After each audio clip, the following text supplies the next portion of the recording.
dealing with this. We're sharing the information with the local CDC chapters, the Centers for Communicable Disease. It's all right. We also have inoculations that are occurring on campus. They're for $15, and I believe it's October 1st, I believe. We'll get that information to you, but we will have it over in the center of Whiting Hall. You can go in there and get the seasonal flu shot, I think, coming up at the first part of this month. I'm not sure the exact days. And then later in the month, we'll also have the H1N1, probably be for $15 too, if you want to do that. That's entirely up to you. So don't let this be a bigger thing than it is. The media has done a very fine job of putting us into a full-scale panic. The real enemy is right up here, keeping a handle on your mind and just using good hygiene habits. I also want to share with you, if you've not taken advantage of it already, I would encourage you to go take a look at our cafeteria in this building downstairs.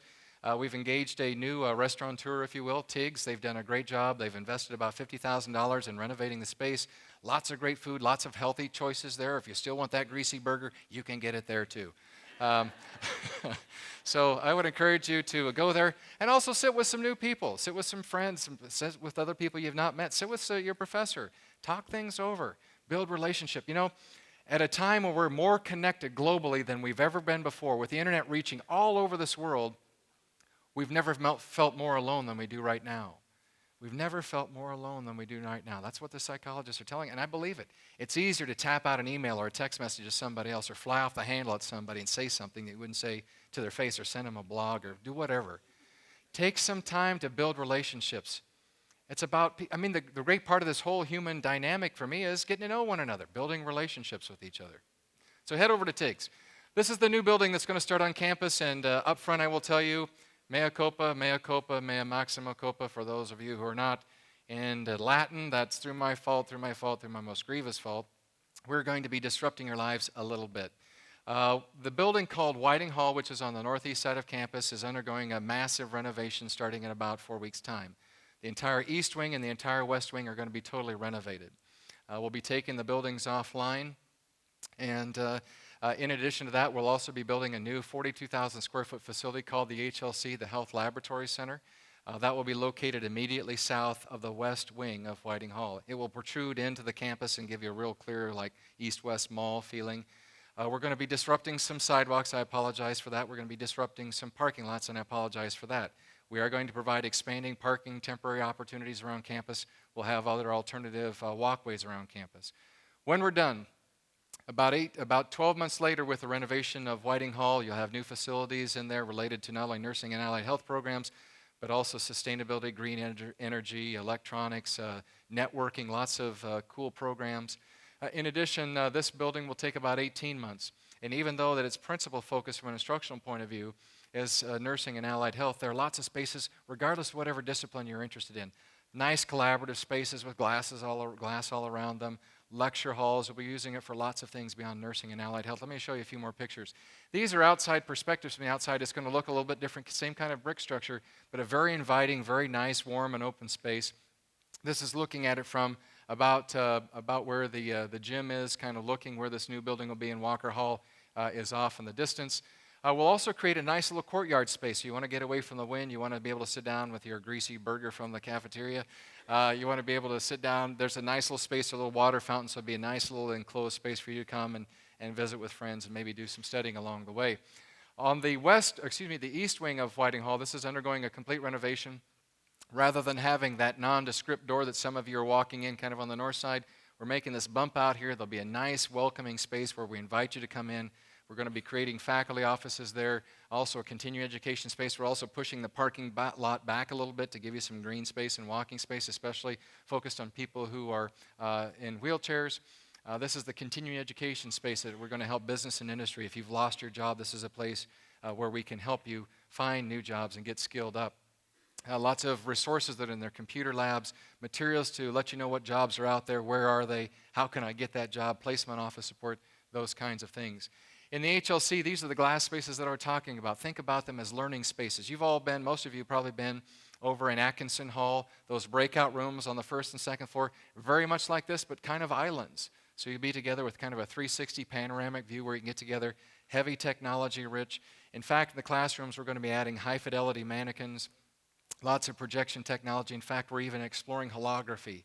Holography allows us to move in about 21 cameras and create a three-dimensional plane object. So it could be a beating heart, for example, that I could make bigger in the center of a classroom, and we could all take a look at it. We're looking at providing the best technology and the ways that you can be most successful by giving the best instructional technology and assistant possible. There's also a main reception area, so there'll be kind of a computer bar here, if you will. Lots of space for you to sit down, relax, study, visit with friends, and maybe do some collaborative work together. We'll have lots of nice tables and chairs for you to do collaborative work that way. So these are the timelines that we're looking at. We've already let the bids out. The Board of Trustees will consider this in a few days' time. We're looking at being done sometime in July of 2010 with Whiting Hall renovations, and then 2011 with the HLC. Other construction things you might be interested in, we're working on a federal grant helping to look at alternative energy as a program you might be interested in. And we're also, for those of you who maybe traveled up from Hillsdale, we're looking at expanding the parking lot down there because of growth. And then we're going to be making few little changes out here, trying to create kind of like a mini bistro area up here on the second floor if you come to any performing arts events out here at the college. CV2, for those of you who are resident students, how many of you are resident students here with me today? Okay, appreciate you being here and appreciate you living on campus. This is our second facility on campus. We have, the buildings are nearly full. It's a really exciting opportunity, a way for students to get more involved in campus. We have in a long-term master plan, perhaps even adding a third building. We'll be looking at that in the future. But very, very excited about the fact that we provide a learning opportunity for you on campus as well. Just a concluding thought that I want to leave you with, and I'm reminded of my grandmother Phelan as I talk about seeing red cars. My grandmother, she taught me this long before I was just a little shaver. She taught me long before what Laura Goodrich talked about, and you're getting more of what you want. I remember being in her kitchen table. That's where all the business was done, all the conversation was talked about. And I think grandmothers sometimes can have conversations with kids that parents can't have. For those of you who have your own children, you probably know that to be true. I remember sitting there with her one day, and I happened to be complaining about a particular issue. In this particular case, I was complaining about a faculty member. I was dealing with a test. I didn't feel prepared. I was talking negatively about this faculty member, the teacher that I had in high school at the time. And she said to me, Danny, you get more of what you look for. You get more of what you look for. And so the notion is if I think that this individual is kind of a jerk, I don't like this person, I don't like what this is, I'm going to continue to find negative things. I'm only going to see the bad. All the bad things about this person or the experience or about my life, all those bad things are going to have an easy pathway to my reception. All the good things I'm going to reject out of hand because they don't fit the model I'm looking on, right? I'm not being positive, I'm not being optimistic. So I want to conclude with the way that we started out in talking about what is it that you want? Where are you going? What do you look for? Where are you headed with your life? And hoping that you will take time to reflect upon what you've heard today, to make a commitment to yourself about what you want those goals to be, to remind yourself, to monitor yourself, and to practice the areas where maybe we're a little weaker on, to express the needs that I have in a very positive way. Rather than I don't want this, I want to be better at mathematics. I want to be better at English. I want to do well on this examination. I want to understand why I can't read better than I do. And then take the next question that comes after that. Well, what are you going to do about it, Dan? What are you going to do about it? Well, I need to go talk to my professor. I need to go talk to someone in the Center for Student Success. I need to do something. Take action. Get up off your feet and take action. Believe in yourself. Know that everybody here at JCC is totally committed to your success, and we will take action with you. Ask the questions. Ask the question. Raise your hand. Talk with a faculty member privately.